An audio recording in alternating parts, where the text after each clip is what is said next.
items listed on the agenda may be taken out of the order presented. Two or more agenda items for consideration may be combined, and any item on the agenda may be removed, or related discussion may be delayed at any time. Backup material for this agenda may be obtained from Luann Holmes, City Clerk, at the City Clerk's office. Let's see, we'll call the meeting to order. Can we have the roll, please? Yes. Chair Nolan? Present. Vice Chair Dylack? She's excused. And Commissioner Schlottman? Excused. Commissioner Brummel? Present. Commissioner Bratcher? Excused. Commissioner Cornier? Here. Commissioner Quinn? Here. Thank you. We have a quorum of 4. Thank you. And so we are now in compliance with the open meeting law? Yes, we are. Thank you. Public comment during this portion of the agenda must be limited to matters on the agenda for action. If you wish to be heard, give your name for the record.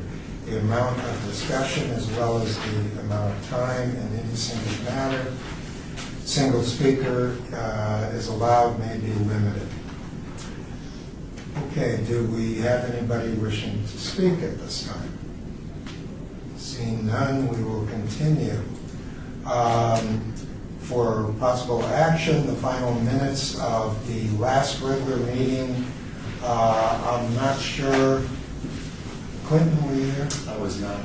So I believe I would like to hold that to see if Trinity makes it, so we will have a quorum, correct? Okay. Number 5, ARC 66408, Director's Business, Public Hearing, Applicant, Owner, City of Las Vegas, for discussion and possible action on a request to approve the 2017 Downtown Design Review Committee meeting schedule, which you have sent to everybody, and I also see you have copies here. I do. The meeting dates look like they're the third Tuesday of each month throughout 2017, which is the exact plan that we are currently on. I assume the meetings will take place if there's agenda items. If not, there will be no meeting for that month. Is there anybody that has a conflict visible with the dates in front of us? No. And since Trinity's late, we don't care what he thinks, he'll just have to be here on the third Tuesday. So if this is all right, we would entertain a motion to accept 2017 schedule. I'll make the motion for approval to accept the 2017 schedule. Thank you. Is there a second? All those in favor? Aye. Any opposed? Thank you. Number 6, ARC 67556, Director's Business, Applicant, Owner, City of Las Vegas, for discussion and possible action on the vision and future priorities of the Downtown Design Review Committee. So we will hear from staff first, and then I definitely have one question. Yes, thank you, Mr. Chair. This is Steve Swan from the Las Vegas Planning Division, or Planning Department. And as you're aware, about a year ago we visited this topic, and it was just informal discussion. So we haven't had the opportunity to meet very much in this past year, but these topics are still the same, and we do want to work with the DDR, staff wants to work with the DDRC to clarify and determine where this body wants to go in the future, and what role should this committee play in reviewing signs or reviewing any kind of architectural development. What is the scope going to be. And I think it was about a year ago, I gave a short presentation on the origins of the DDRC and how it evolved to where it is today. Essentially, the functions that the DDRC has were administered by staff. They were allowed to waive signage, illumination, and some of the regulations downtown. But that was seen as capricious and sort of overreaching by staff, so we wanted to put together an independent body that would discuss these things.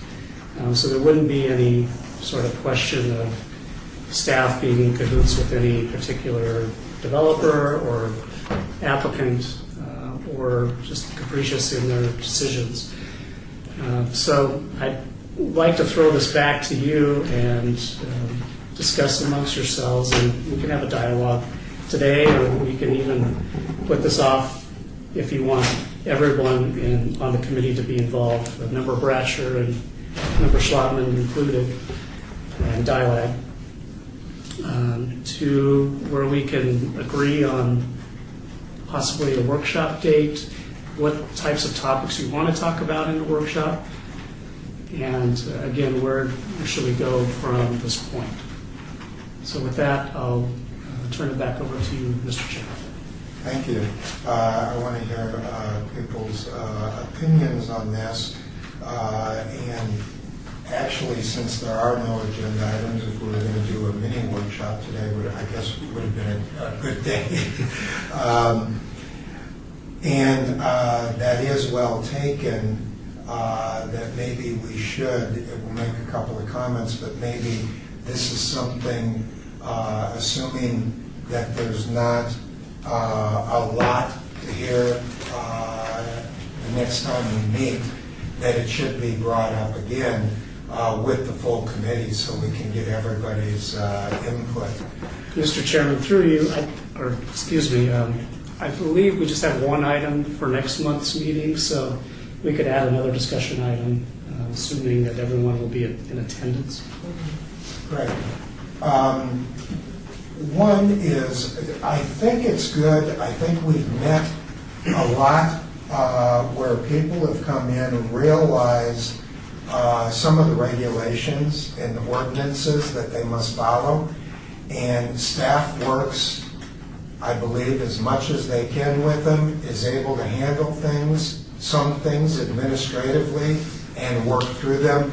But sometimes it comes up where it can't, and so then they have to attend and make their case in front of us, and where we can work with them, they can agree to some changes, and we either obviously agree with the people in front or disagree, and of course, depending on who they have to represent them, may then present it to planning or directly to city council, and we may be overruled, but at least we've gotten not necessarily backing up staff, but mostly that's what it is, on what your recommendations are, and then we have questions and are able to work through it.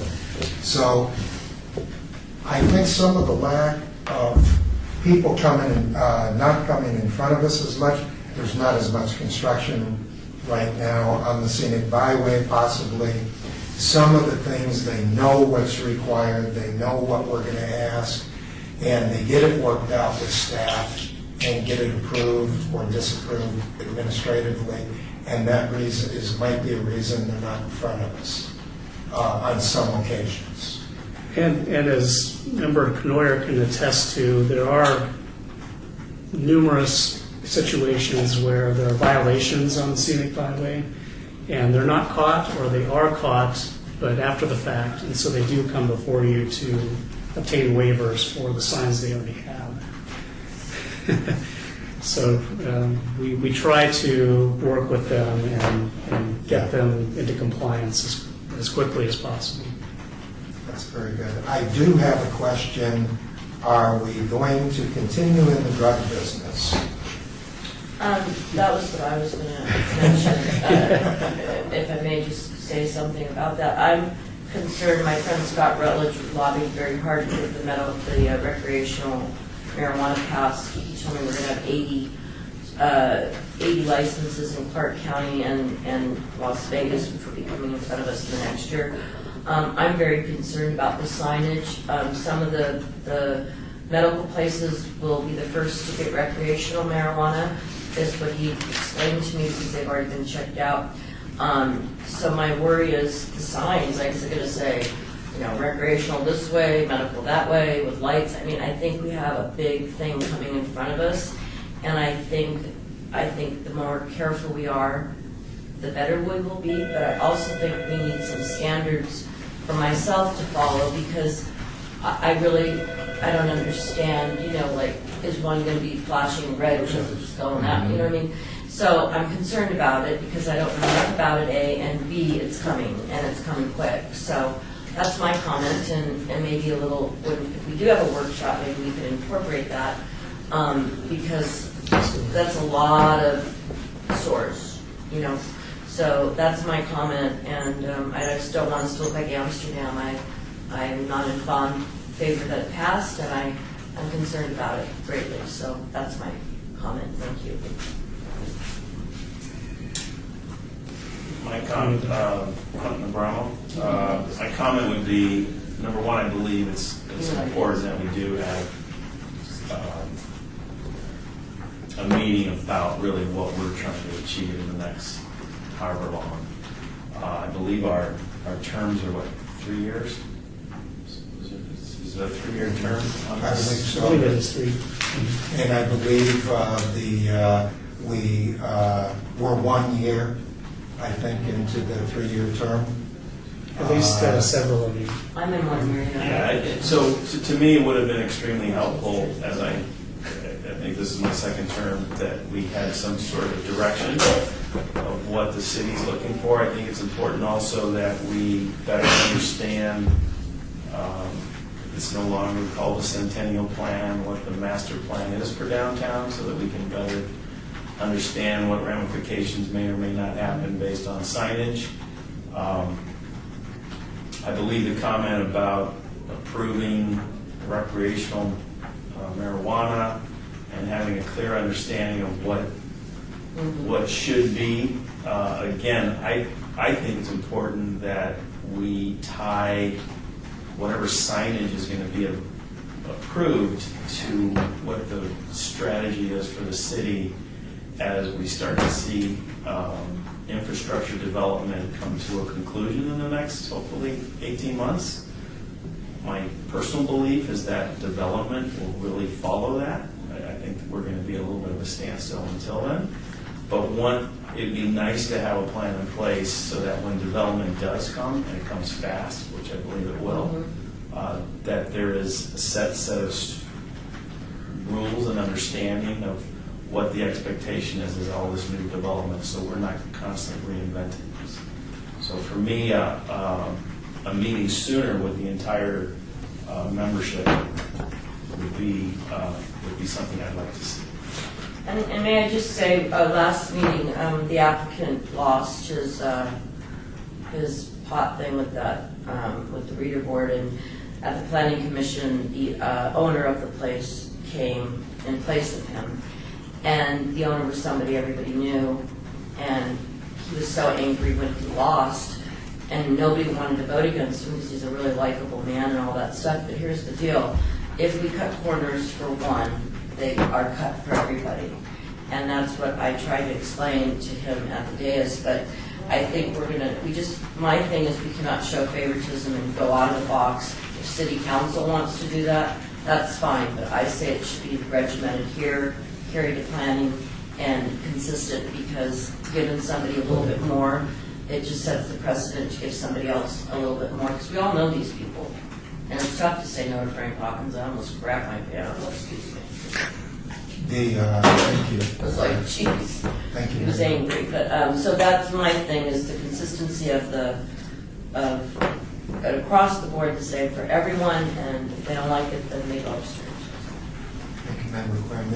And I'm glad you brought that up with our last meeting, because I did ask that question while we were meeting with Mr. Hawkins' representative, and I said, who set these guidelines that were enforcing?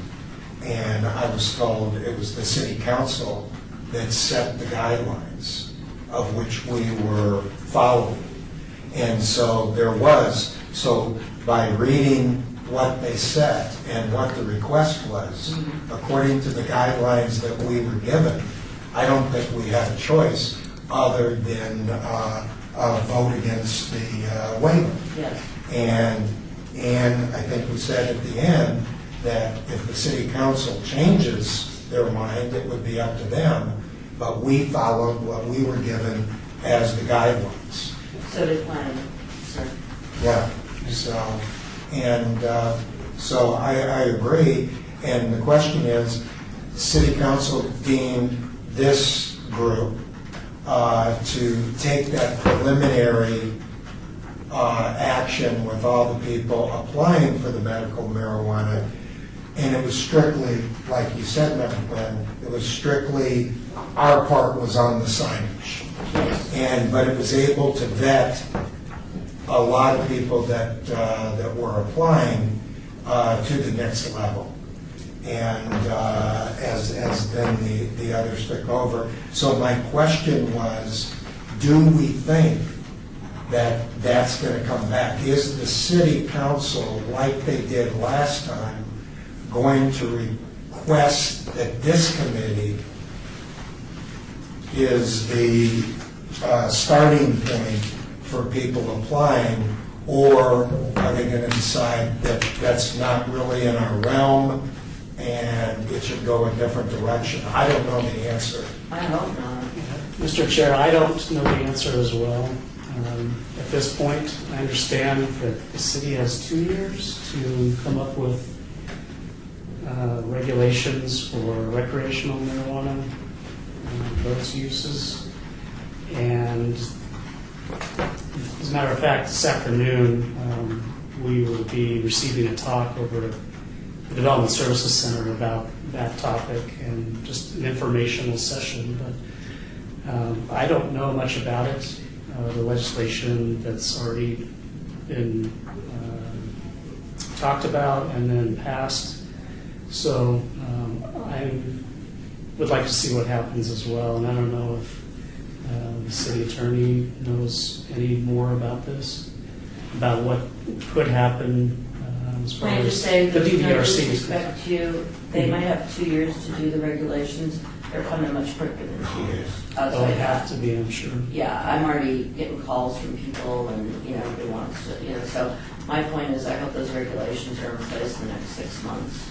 Well, Chairman, so you understand, we've had this initiative passed, right? And what that initiative said was recreational, okay, as of January 1st, but it's the Division of Medicine, Business, and Industry at the state level that's going to craft the regulations that will apply to the ability for one to sell recreational marijuana. The state at that level can do a bunch of different things, right? It could say anybody that already has a license for recreation or for medical can sell recreationally, or it could not. Who knows? I mean, we have no idea, right? They do have an outside date for which they are to pass those regulations. Obviously, the legislature, meeting next year, can tell business in this industry what regulations it will and won't pass, right? So if the legislature decided to put some dates in, they could. If they wanted to set some sort of floors or ceilings for things, they could. But all indications are that things will happen faster than slower. Mm-hmm. So, with regard to your question, Chairman, I'm not sure. I don't think anybody knows. We don't know. The state is going to have to decide, I suppose. I mean, there's just things people don't know. Okay, so if there's 80 licenses available in the whole of Clark County, which is the size of Rhode Island, right? How many does Clark County get? How many does the city get? How many does Henderson get? Or, there's all of these different questions. So until some of that is flushed out, I don't think our staff's going to have a very good answer for you, except some thoughtful speculation. Thank you. I would just ask, go ahead, you were going to say something. I'll wait for this to finish out. All I was going to say is, are we in agreement? I would assume we are, that we will tackle and take on whatever the city council requests from us. Absolutely. And I think that is our answer, I believe, unless anybody disagrees. It takes the heat off them all, but. I do have, I'm sorry, go ahead. No, Eric. No, I don't disagree either. I think that the statements I have to make are going to be unrelated to medical marijuana, so I think we should probably finish that discussion first, and then I'll. So I do have a question on an applicant being denied by us based on the fact that they're not meeting the standards that have been set. Whomever comes before us, we should treat exactly the same. What is the process for appealing our decision? Where does it go from there if they don't like what we say? Does it go back to city council? So through you, Chair. Excuse me, I'm sorry.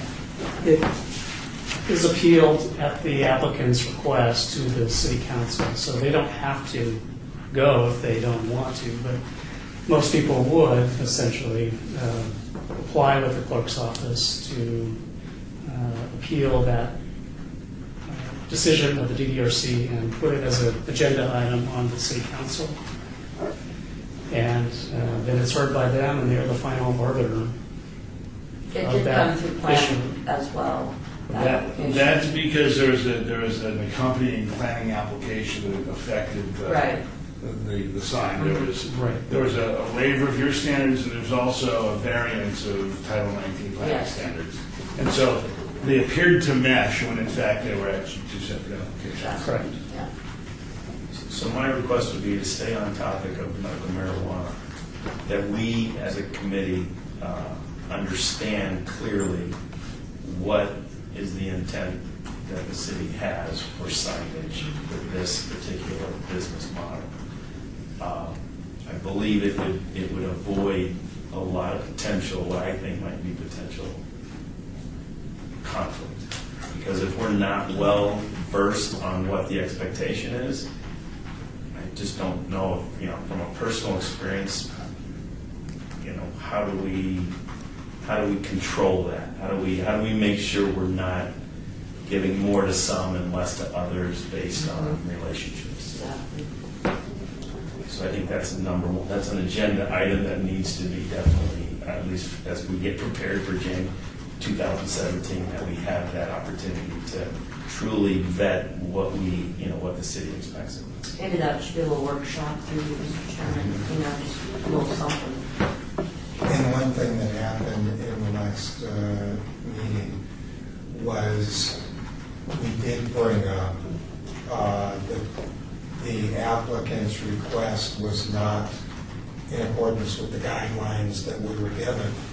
And I did mention that if it was overturned, that I thought we were going to have a slew of the other medical marijuana people back in front of us requesting that their signage package be allowed to change.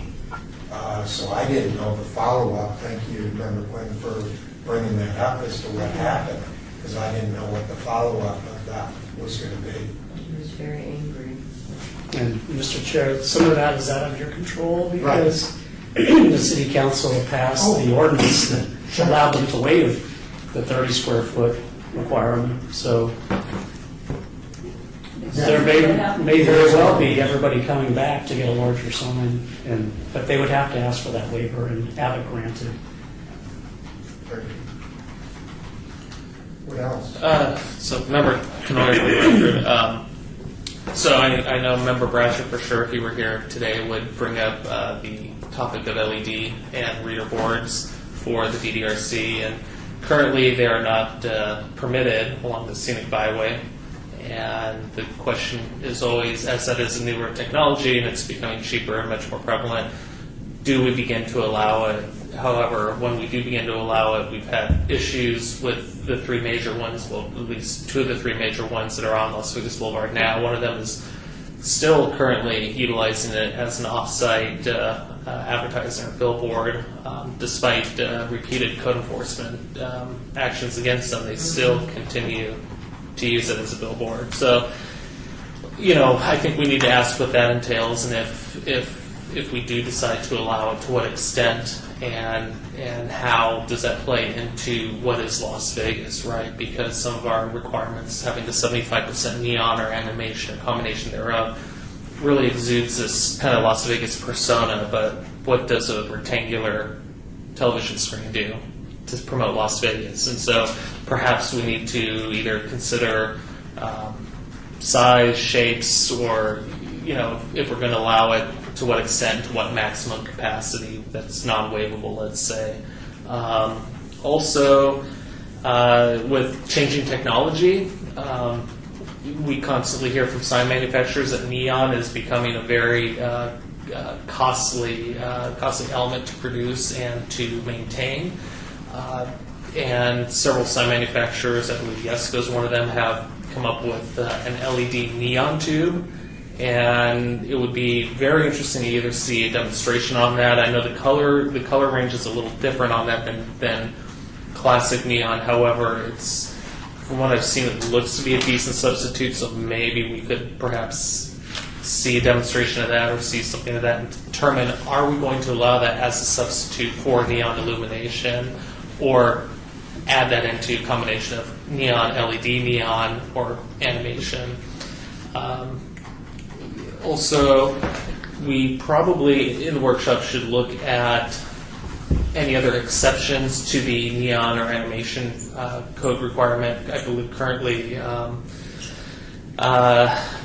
awning signs are exempt, and while not specifically provided, we have not been enforcing any neon illumination or animation requirement for window signs, but we should probably just clarify that one way or another. In addition, things like cane arcade signs, which are very difficult to, which are the ones that hang down from the arcades that are required in the Centennial Plan. They're a little difficult to illuminate with neon or animation, so maybe that is something that we look at as perhaps being yet another exception to that. But those types of things are probably what we should look. And I think ancillary, signs indicating parking, no parking, that type of thing aren't required to be illuminated. But we do need to. I think the code might need to be a little bit more clear in that. So those should probably be brought up at the workshop. And as far as whenever the workshop is held, depending on the rest of the board's schedules, we could expand one of our regular scheduled meeting times, or we wouldn't have a meeting schedule, and perhaps use that as a workshop. Since I know we're all kind of penciled in on that. Through the chair, Steve Swan. At past meetings, there was some discussion of maybe taking. There's a lot of things on the table at the moment, so.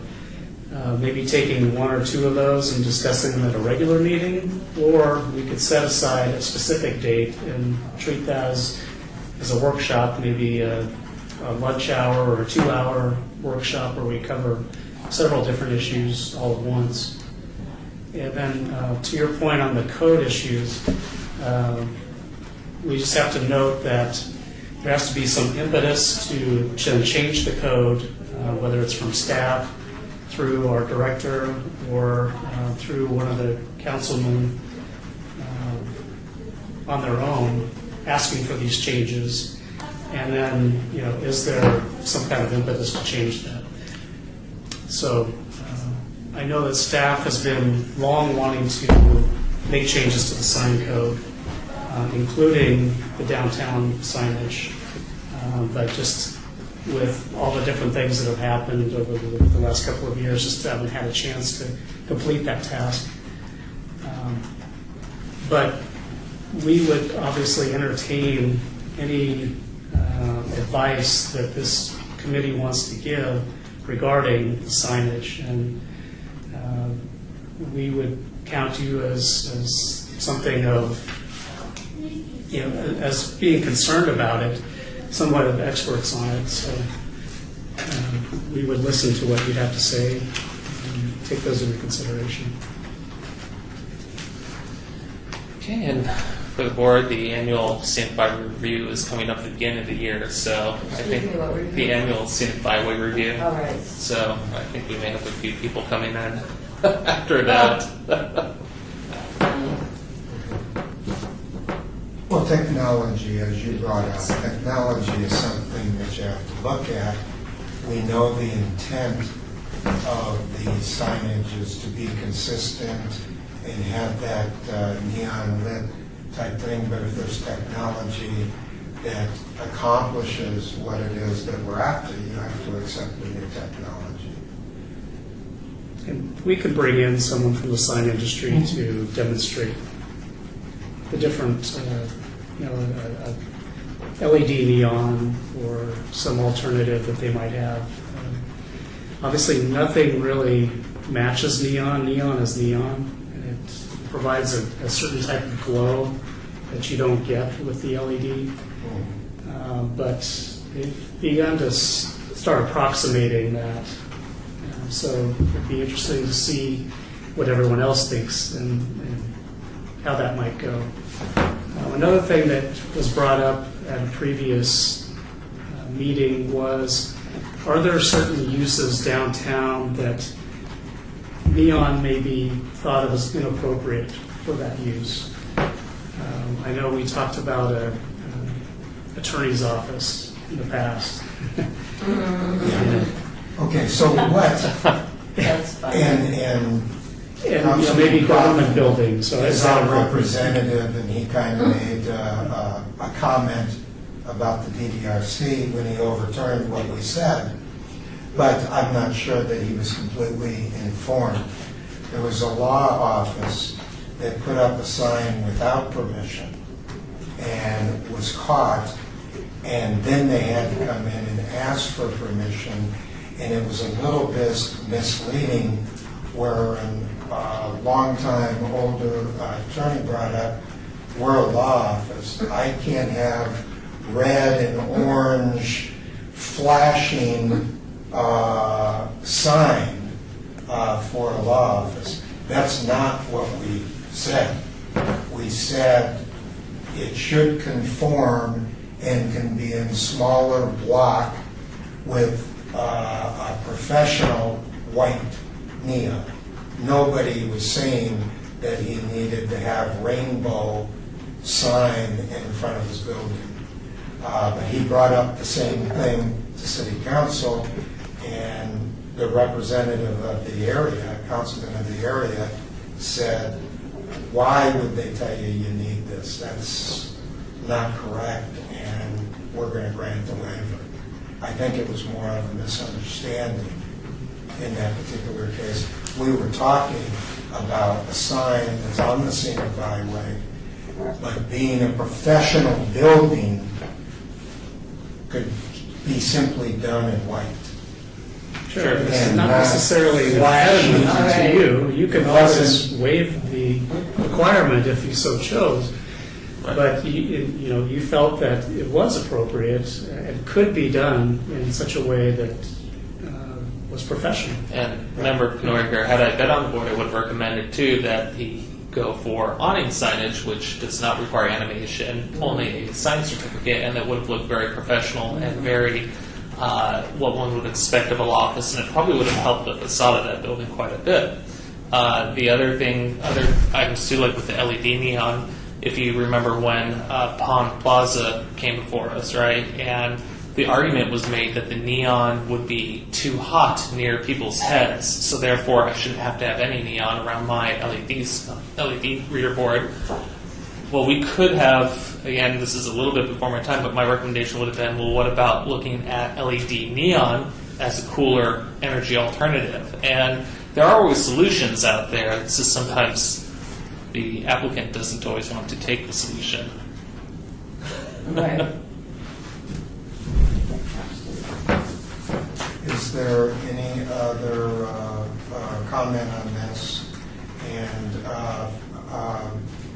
following up on Member Abramo's recommendation that maybe if we do have time in an upcoming meeting, let's address some of these issues, and if we see that time constraint is going to prevent us from getting into the meat, that we then have to schedule an additional time to complete that. So is it your wish to have one or two topics to discuss next time, or do you want to set a date certain for the future to have a workshop? I believe if we use the existing dates that have been identified and understand that there may or may not be multiple requests for approval, that we take those times to truly sort of start to discuss these in more detail. So I would imagine that staff would know what's going to come before us and let us know that you might have one, and then we're going to spend the next 30 minutes addressing this topic. I would like to see that from staff if possible. Because again, I think the recommendation, this is what the members should be aware of, and this is something that we see coming, and let's review where we're at and what changes or awareness we must have in order to make the proper decisions on this, and leave it to staff to address, like Member Abramo said, let's address it topic by topic and throw on there what you need to. And if we have to, because of an applicant in front of us, only get to one of two items and have to postpone the second item, that's what we'll do. And if we see that that's not enough time, then we'll have to make other arrangements, if that's agreeable to staff. We can certainly do whatever you feel we should do. That's why we're here. If there So do the one is topic. nothing else on this, I think the proper thing is to delay the approval of last meeting's minutes until we have a quorum. Does that need to be a motion? So you want to hold those in abeyance? I want to hold those in abeyance, and we need to vote on that, is that For correct? abeyance. If you want to obey that item, you need to vote to amend the item. I would like to obey the item of the minutes until the next scheduled meeting. I need a time certain.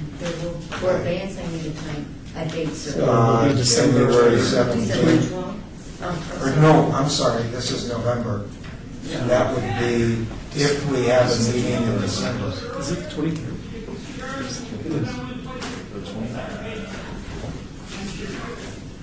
Oh, hold on. I'm not right here. If we're going to have a meeting in December. 20th. December 12th? Or the 20th is the third Tuesday. Third Tuesday. Yes, the 20th. There will be a meeting on December 20th. Okay, We already have an December applicant. 20th? Okay. Yes. so I would like to obey the approval of the minutes to the December 20th meeting is my motion. I'll second that motion. All in favor? Aye. Any opposed? Thank you. All right, citizen participation. Public comment during this portion of the agenda must be limited to matters within the jurisdiction of the committee. No subject may be acted upon by the committee unless that subject is on the agenda and is scheduled for action. If you wish to be heard, give your name for the record, the amount of discussion on any single subject, as well as the amount of time any single speaker is allowed may be limited. there's anybody. Seeing none, I would then make a motion for adjournment.